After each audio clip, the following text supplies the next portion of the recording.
వందే మాత్రం. నేను మీ జర్నలిస్ట్ నవత.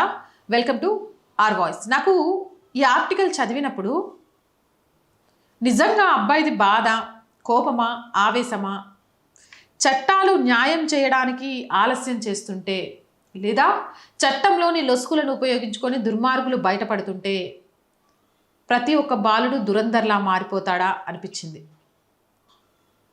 ఒక అబ్బాయి తన సోదరిపై దాడి జరిగింది. తన సోదరిపై దాడి జరిగితే దానికి సకాలంలో చర్య తీసుకోలేదు. చర్య తీసుకోకుండా ఆలస్యం చేస్తున్నారని కోపంతో రగిలిపోయి 12 ఏళ్ల పిల్లాడు గ్రామ సర్పంచ్ కుమారుడిపై 4 సార్లు కాల్పులు జరిపి హత్య చేశాడు. ఇది హర్యానాలో జరిగింది. నిజంగా దిగ్భ్రాంతికి గురయ్యే సంఘటన. సమాజంలో న్యాయ వ్యవస్థ స్థితిపై ప్రశ్నలు లేవనెత్తుతున్న అంశం. అతి చిన్న నిస్సహాయ స్థితిలో ఉన్న ఒక బాలుడిని ఇంతటి తీవ్రమైన చర్యకు పాల్పడేలా చేసింది అసలు ఎవరు?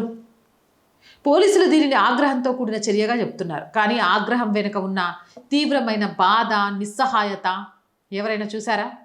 న్యాయం ఆలస్యం అవుతున్నా, నిరాకరించబడుతున్నా తమకు కావాల్సిన వారు బాధపడటాన్ని చూడటం ఎంతటి దృఢమైన మనుషులనైనా కుంగదీస్తుంది. ఇక ప్రపంచాన్ని అర్థం చేసుకోవడానికి ప్రయత్నిస్తున్న ఒక చిన్నారి సంగతి అస్సలే చెప్పనక్కర్లేదు. ఇది ఒక క్లిష్టమైన ప్రశ్న లేవనెత్తుతుంది. అతను నేరస్తుడా లేక వ్యవస్థాగత వైఫల్యం మీద ఏర్పడిన పరిస్థితులకు బాధితుడా? కేసు విచారణ కొనసాగుతున్న కొద్దీ ఇది చర్చను రాజేస్తూనే ఉంటుంది. అయినప్పటికీ ప్రధాన మీడియా మౌనంగానే ఉంది. ఇలాంటి కథలు పట్టించుకున్నప్పుడు సమాజం తన సానుభూతిని కోల్పోయే ప్రమాదం ఉంది. ఇది మనల్ని ఆలోచింపజేస్తోంది.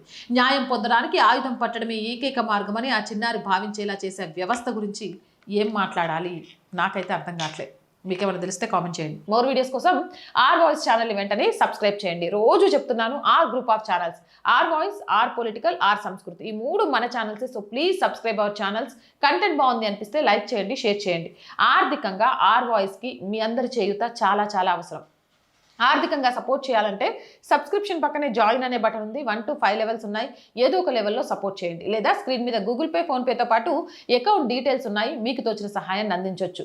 వ్యాపార ప్రకటనల కోసం 8328500576 నెంబర్ని సంప్రదించండి. జై హింద్, జై భారత్.